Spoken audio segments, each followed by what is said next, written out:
Ella quiso humillar a un alumno común, pero él era Lionel Messi. ¿Qué sucede cuando el mejor jugador del mundo entra de forma anónima a una universidad para estudiar matemáticas y es despreciado por una profesora arrogante? Humillación, silencio, redención. Una profesora de cálculo intenta humillar a Lionel Messi sin saber que es un genio de las matemáticas. Nunca volverás a mirar la humildad de la misma manera.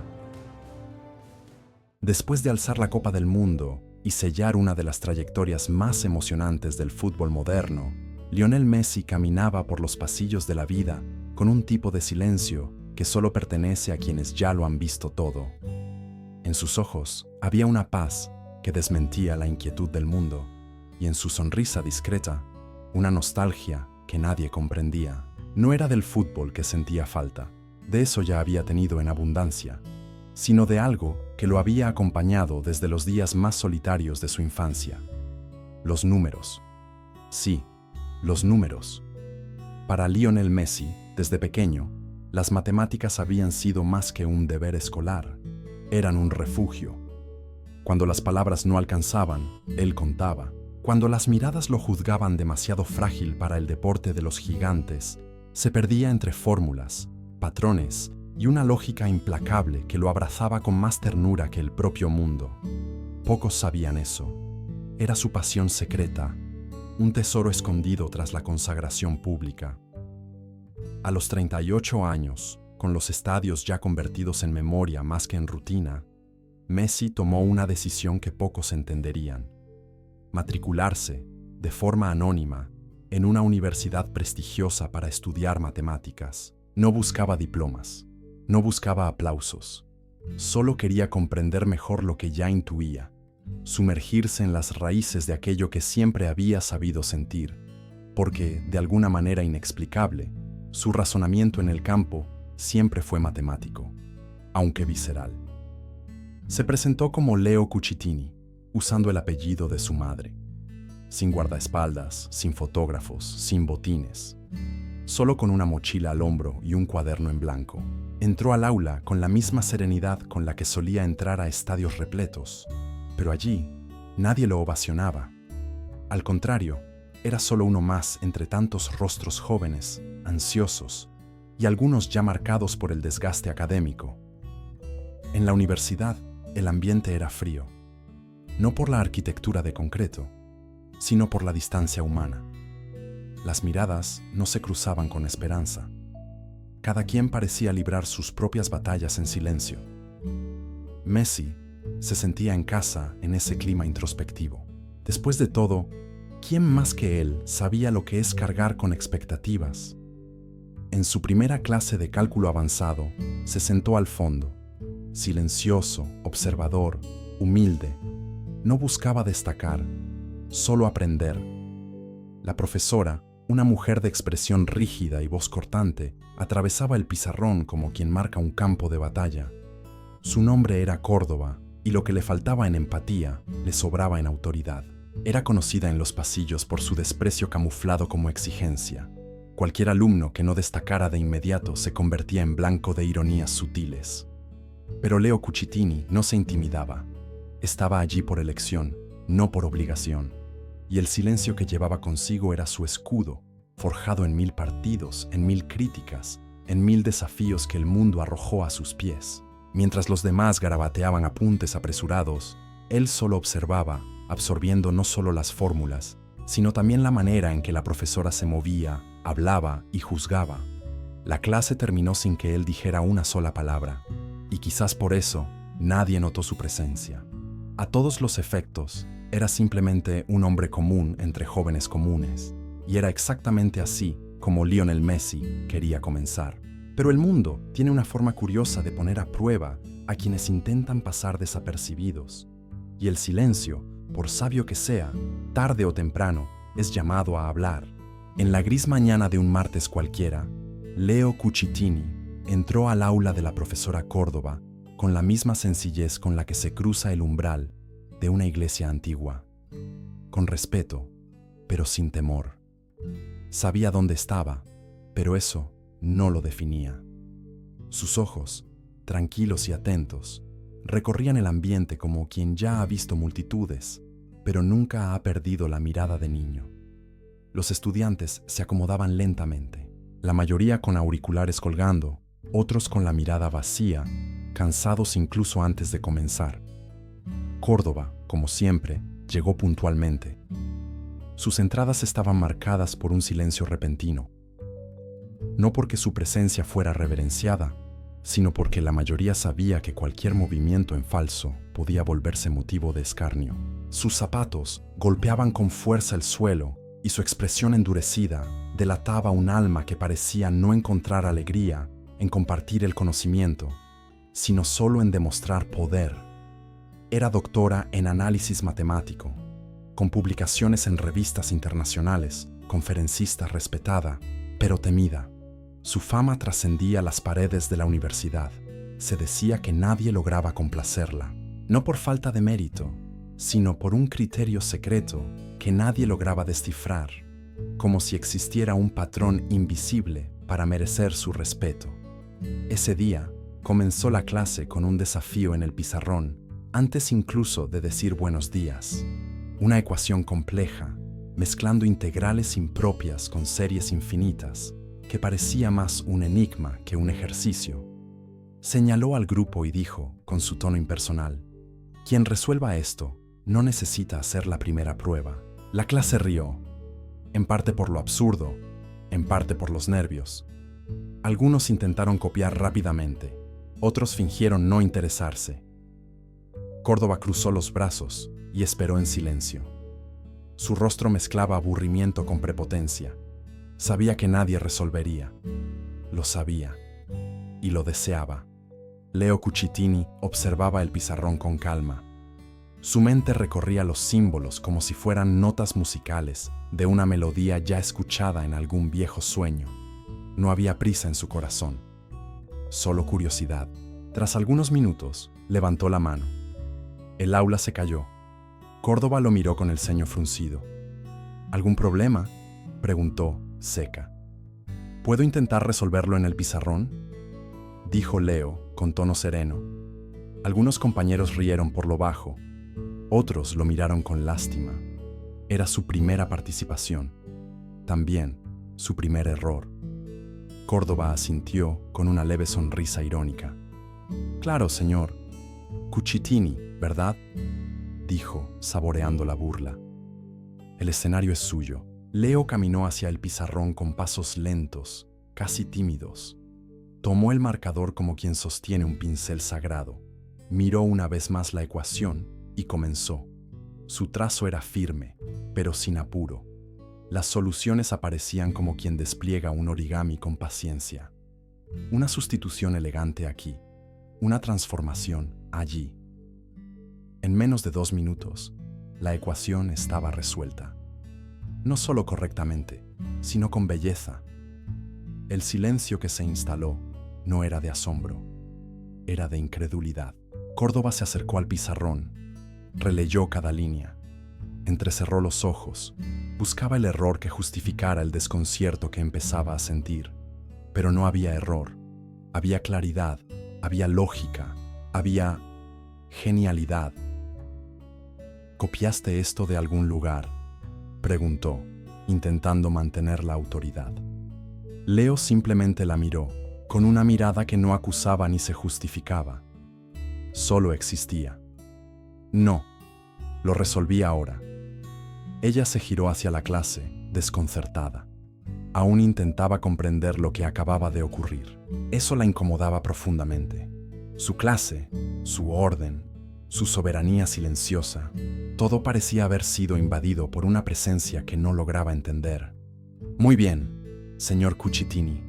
Veremos si fue solo suerte», dijo, tratando de retomar el control. La clase continuó, pero el ambiente había cambiado. Por primera vez, la profesora Córdoba parecía inquieta. Sus comentarios eran más cortantes, sus preguntas más agudas. Y Leo, nuevamente sentado al fondo, permanecía en silencio. No buscaba aprobación, no buscaba aplausos, solo aprender. Pero para Córdoba, eso era una amenaza. No solo por haber sido sorprendida, sino por no entender cómo alguien tan común podía ocultar tanto. No había arrogancia en Leo, y tal vez eso era lo que más la desarmaba, porque toda su vida se había preparado para combatir a quienes se creían superiores. Pero, ¿qué hacer frente a alguien que, siéndolo, no se creía mejor que nadie? Al final de la clase, la profesora recogió sus papeles con más ruido del necesario. Leo permaneció sentado. Algunos alumnos cuchicheaban, otros lo miraban con renovada curiosidad. La figura del desconocido comenzaba a tomar contornos de leyenda, pero para él era solo un día más. En el pasillo, Córdoba se detuvo por un momento y miró hacia atrás. Observó a Leo saliendo lentamente del aula. Había algo familiar en esa calma, en ese silencio antiguo, pero no sabía qué. Aún. Lo que no imaginaba era que acababa de intentar humillar a un hombre que ya había sido aplaudido por reyes, respetado por sabios y amado por millones, pero que ahora buscaba, en el anonimato, la pureza que solo los números y la fe verdadera podían ofrecer. Y el mundo, una vez más, comenzaba a girar en torno a un nombre que él mismo intentaba esconder. El otoño avanzaba sobre el campus con su melancolía dorada. Las hojas danzaban en el suelo como páginas sueltas de un libro antiguo, mientras los estudiantes pasaban apresurados, sin percibir la belleza que los rodeaba. Dentro del aula de cálculo avanzado, el ambiente era otro. Allí reinaba la rigidez, la ligereza no tenía entrada. La pizarra era más un tribunal que una herramienta de enseñanza. Y la profesora Córdoba, más inquisidora que guía, Leo Cucitini, como hacía cada mañana, llegó temprano y se sentó discretamente en su lugar de siempre, al fondo. Su cuaderno estaba lleno de anotaciones que parecían obras de arte en grafito. Integrales elegantemente escritas, demostraciones que mezclaban símbolos e intuición, ideas que escapaban a la rigidez tradicional. Pero no mostraba nada a nadie. Guardaba su don como se guarda una vela encendida en una noche de viento. Córdoba entró con su habitual aire de superioridad. La clase enmudeció. Sus ojos recorrían a los alumnos como quien inspecciona un campo de batalla. Aún no había digerido por completo el episodio con Leo. Había algo en esa mente silenciosa que la perturbaba. Algo que no lograba controlar, medir ni intimidar. Y eso la desestabilizaba. «Hoy vamos a subir el nivel», anunció con frialdad. «Quiero ver quién está realmente capacitado para continuar en este curso». Se volvió hacia el pizarrón y escribió, sin prisa, un problema de teoría de números. Era un desafío sutilmente traicionero, de esos cuya belleza se esconde en capas profundas. Al terminar, se giró con una leve sonrisa. «Tienen 30 minutos». Los estudiantes se inclinaron sobre sus cuadernos como soldados bajo fuego cruzado. Garabateaban hipótesis, intentaban caminos, tachaban intentos fallidos. Córdoba caminaba entre las filas como una sombra silenciosa. Al pasar junto a Leo, le lanzó una mirada ladeada, sin decir palabra. Él mantenía la vista fija en la pizarra, como quien conversa en silencio con el infinito. Tras algunos minutos, Leo levantó la mano. Toda la clase se giró hacia él. Córdoba, con el ceño fruncido, lo llamó al frente. Se levantó, caminó despacio, tomó el marcador y empezó a escribir. El aula, en silencio absoluto, lo observaba. Ya no era simple curiosidad, era reverencia. En menos de 5 minutos, Leo concluyó la demostración. Clara, elegante, sin adornos. Era una solución que no solo resolvía el problema, lo embellecía. Era como si las matemáticas sonrieran agradecidas. Córdoba permaneció en silencio unos segundos. Leyó cada línea, buscó errores, inconsistencias, cualquier cosa que justificara una corrección. No encontró nada. «¿Quién te enseñó esto?», preguntó, intentando ocultar su desconcierto. Leo limpió el marcador de sus manos y respondió con sencillez. «Los juegos, los espacios, el tiempo». «Eso no es una respuesta», retrucó ella. «No, pero es la verdad». La clase estaba paralizada. Algo había cambiado esa mañana. algo profundo.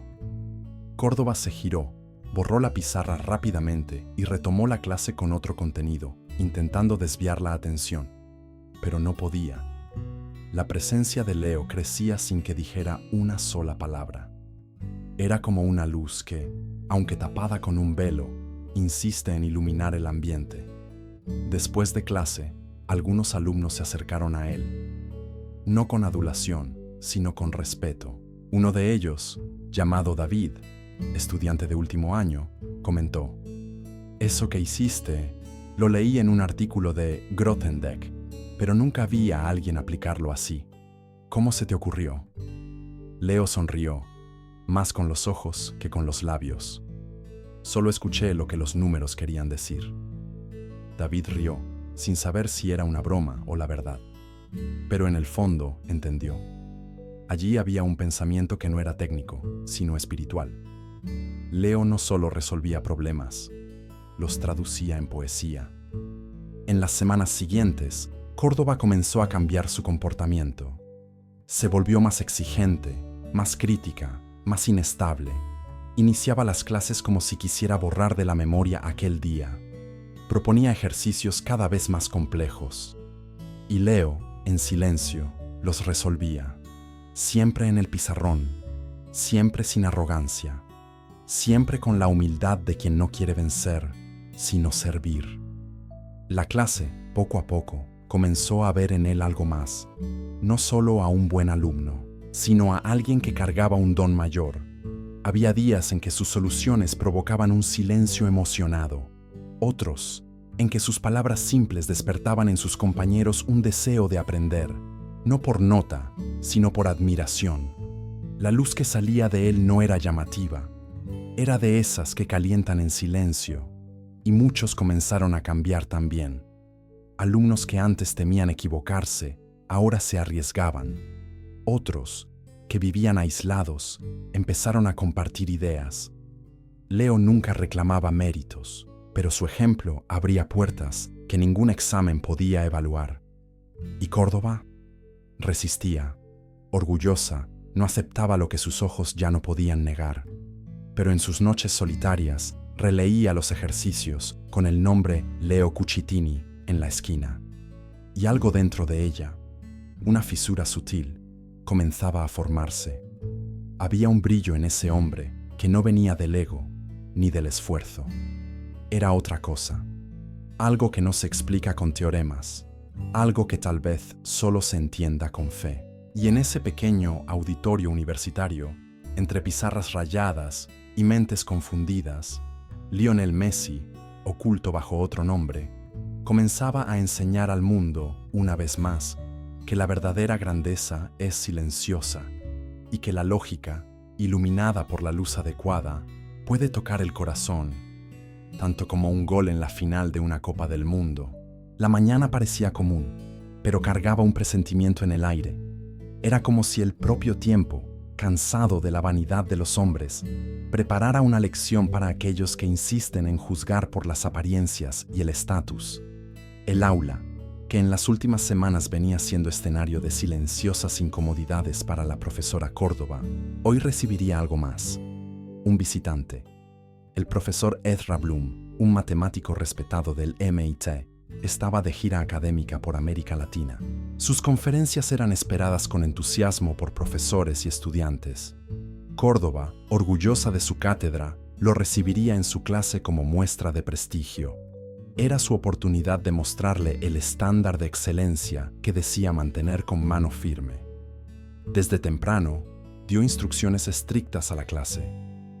Quiero silencio, precisión y seriedad. Hoy tendremos un observador de renombre. Nada de errores ni improvisaciones. Pero lo que Córdoba no sabía era que ese día, planeado para la gloria de su ego, sería en realidad el inicio de su caída, no pública, sino íntima. De esas caídas que no arrancan aplausos, pero transforman el alma. Ezra Bloom entró al aula con sencillez. Traía consigo un aura de humildad que contrastaba con la rigidez de Córdoba. Saludó al grupo con una sonrisa y caminó entre los estudiantes como quien realmente quiere ver quiénes son. al pasar junto a Leo Cucitini, se detuvo un instante. ¿Nos conocemos?, preguntó, frunciendo el ceño con curiosidad. Leo solo sonrió y negó con la cabeza. Creo que no, señor. Pero Bloom lo miró un segundo más, como si su intuición intentara alcanzar lo que su memoria aún no podía traer. Luego continuó hasta el escritorio de la profesora. La clase comenzó. Córdoba, orgullosa, presentó un problema desafiante de topología para impresionar al visitante. Explicó con un didactismo ensayado, pero impersonal. La mayoría de los estudiantes intentaban seguirla, pero era evidente que muchos se perdían entre los símbolos y términos técnicos. Al finalizar su exposición, lanzó el desafío. ¿Alguien quiere intentar resolverlo? El silencio fue inmediato. Bloom observaba con atención, y como solía ocurrir últimamente, Leo levantó la mano. Córdoba vaciló. No quería repetir las escenas de los días anteriores frente a un invitado ilustre, pero no podía impedirle participar sin parecer autoritaria. Adelante, señor Cucitini. Leo caminó hasta la pizarra. Había tranquilidad en su gesto, como si ya hubiese vivido esa escena 1000 veces, no por orgullo, sino por aceptación.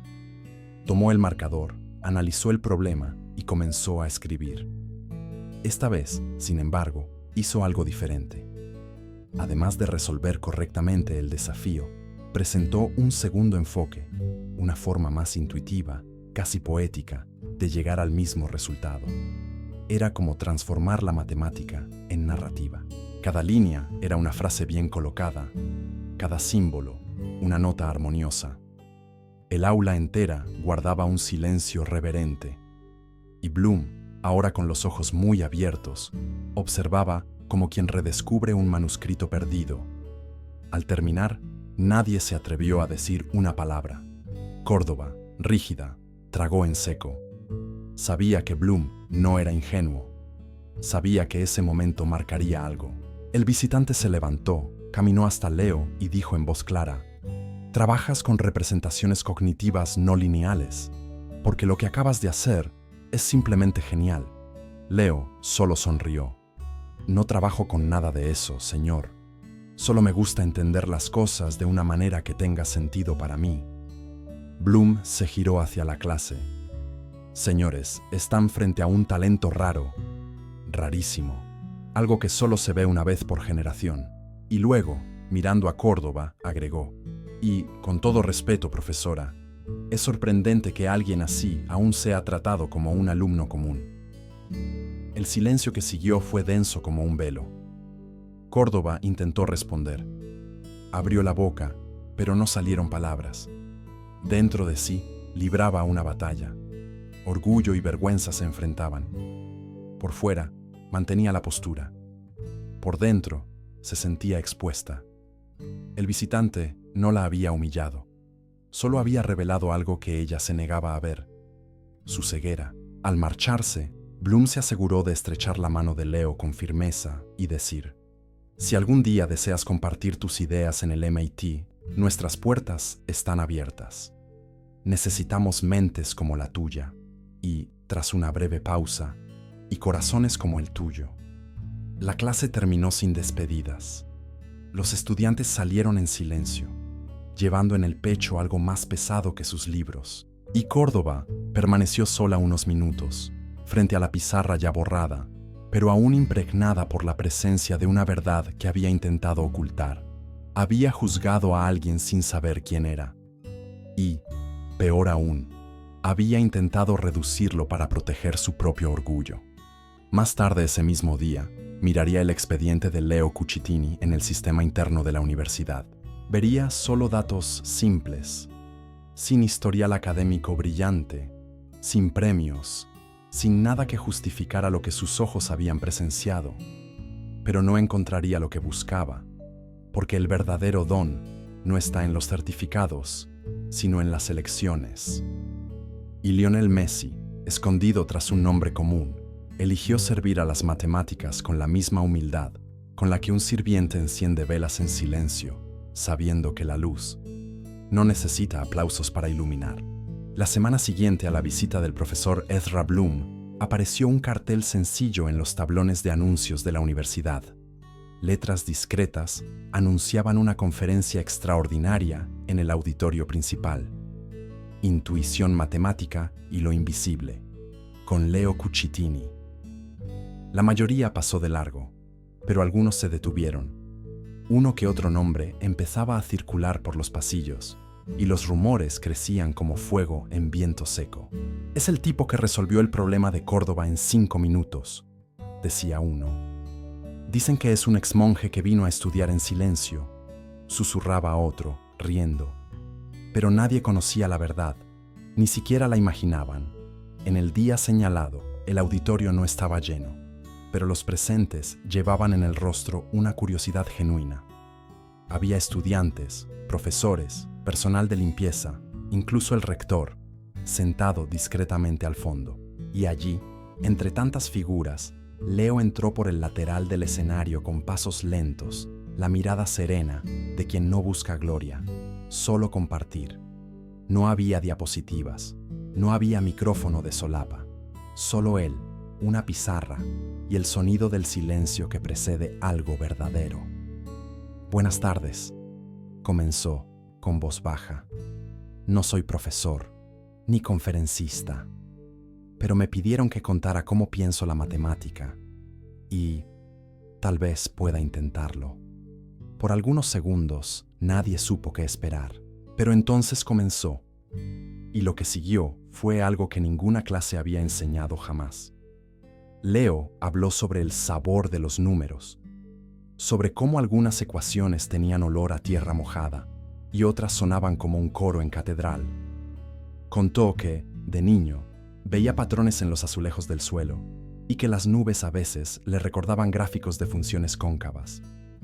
Habló de Fibonacci como quien habla de un hermano lejano, de Euler con la ternura reservada a los ángeles. Y entonces tomó la tiza, dibujó una parábola, luego una espiral, después una secuencia de rectángulos dentro de un círculo. Cada figura era explicada con analogías simples: una ola del mar, la curva de un abrazo, la respiración de alguien dormido. «Las matemáticas no son una prisión de reglas», dijo. «Son un idioma de lo invisible, una forma que Dios encontró para susurrarnos que todo tiene sentido, incluso cuando no lo entendemos de inmediato». Los ojos se llenaban, no de comprensión técnica, sino de belleza. Era como escuchar poesía en otro idioma, y aunque no se entendiera cada palabra, el corazón comprendía todo. Algunos profesores, inicialmente escépticos, ahora tenían los ojos húmedos. Estaban frente a alguien que no había leído a los grandes maestros. Había sentido lo que ellos sintieron, y eso no se enseña. Eso se vive. En cierto momento, alguien le preguntó: «¿Cómo llegó a pensar así? ¿Quién le enseñó?». Leo sonrió, miró al techo como quien agradece en silencio y respondió: «La soledad y el silencio. Cuando uno pasa mucho tiempo solo, aprende a escuchar mejor, y los números, a veces, son la única compañía fiel». Siguió un largo silencio, y allí, en el centro de ese auditorio, ocurrió algo. No era solo reconocimiento intelectual, era algo más profundo. Era descubrir que, en medio del mundo veloz, aún existía alguien que veía el conocimiento como un acto de fe.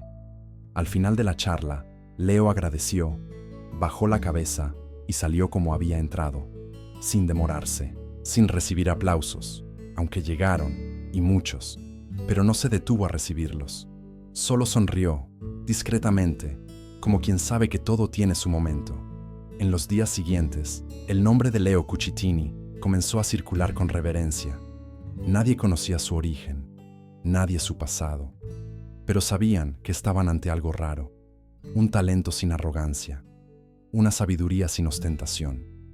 Córdoba, que había asistido sentada al fondo, no aplaudió, pero tampoco se fue.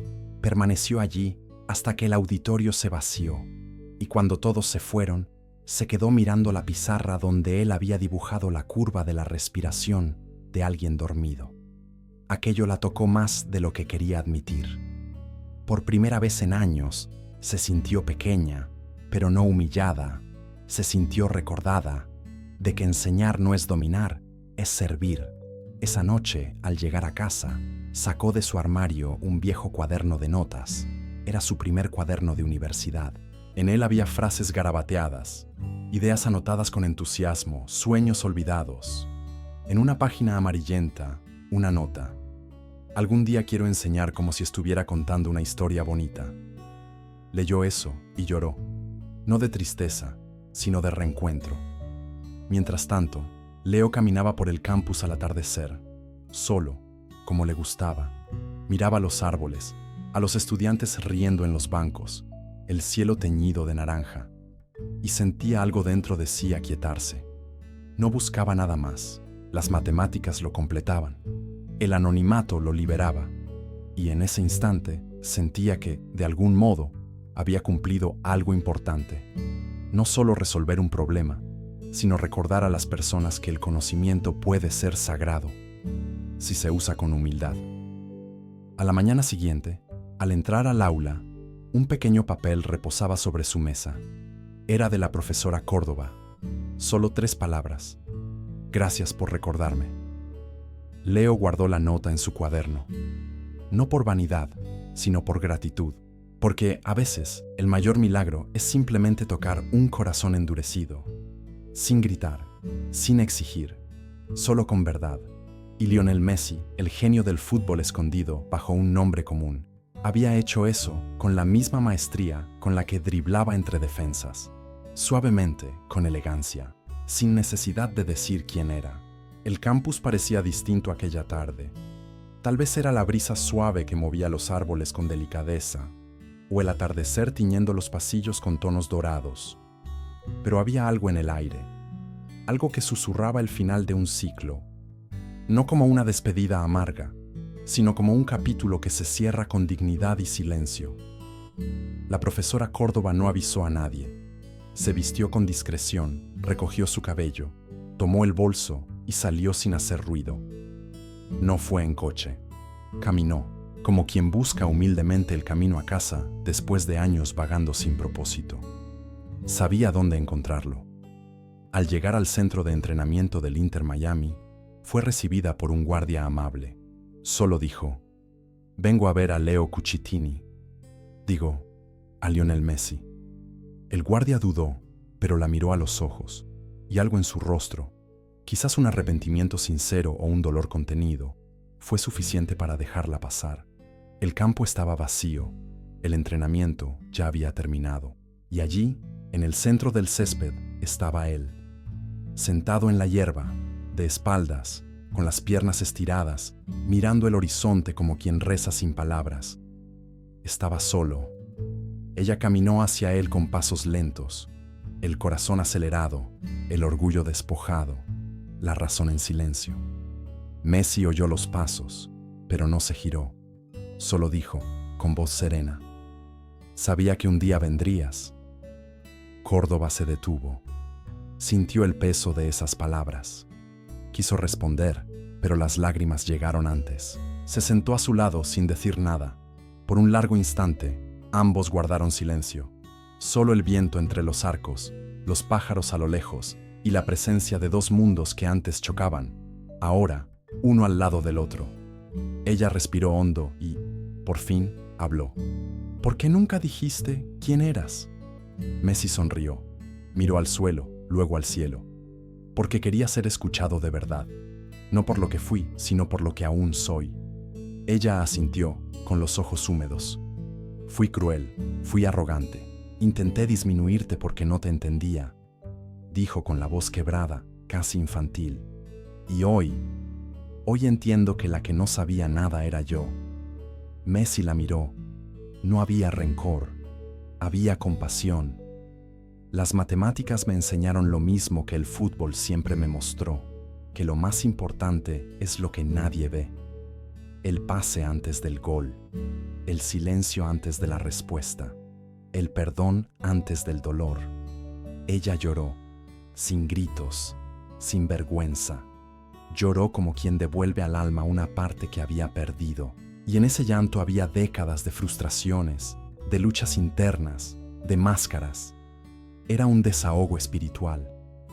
Necesitaba verte aquí, en este campo, porque solo aquí eres tú por completo, dijo sonriendo entre lágrimas. Es como si necesitara ver tu verdad en movimiento para entender la mía en silencio. Messi, entonces, se puso de pie. Le ofreció la mano. Ella la tomó, con reverencia. Y allí, en ese gesto simple, algo se sanó.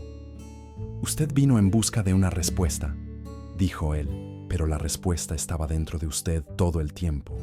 La fe no vive en las pruebas ni en las fórmulas. Vive en la disposición de creer, incluso cuando no entendemos. Ella asintió, miró alrededor. Se sentía pequeña frente a ese campo, como un grano de polvo bajo la inmensidad del cielo. Pero no era humillación, era libertad. Finalmente. ¿Puedo hacerte una última pregunta?, susurró. Claro, cuando estás en la cancha, ¿qué ves? Messi sonrió, con la mirada fija ahora en los arcos. Veo posibilidades, veo ecuaciones formándose, espacios surgiendo, el tiempo doblándose, pero sobre todo, veo un lugar donde no necesito demostrar nada, solo existir. Es como orar con los pies. Córdoba cerró los ojos por un momento, inspiró profundamente, y al abrirlos, se sentía distinta, no porque se hubiera redimido públicamente, sino porque, en lo íntimo, algo se había restaurado. Se levantó. Era hora de irse, pero antes lo miró una última vez y dijo: Gracias por no confrontarme, por no usar tu nombre como escudo, por dejarme ver quién eres, cuando yo solo veía lo que quería ver. Messi simplemente asintió. Y al verla alejarse, sintió en el pecho no la victoria de un enfrentamiento, sino la paz de una misión cumplida.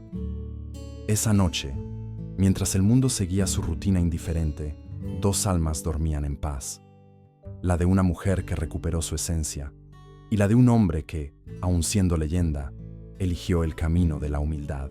Porque hay preguntas que solo se responden cuando el orgullo se calla, y hay respuestas que solo brillan en el silencio de quien ama lo invisible. ¿Y tú? ¿Alguna vez intentaste ver más allá de lo que muestran los ojos y creer en lo invisible que solo el corazón comprende?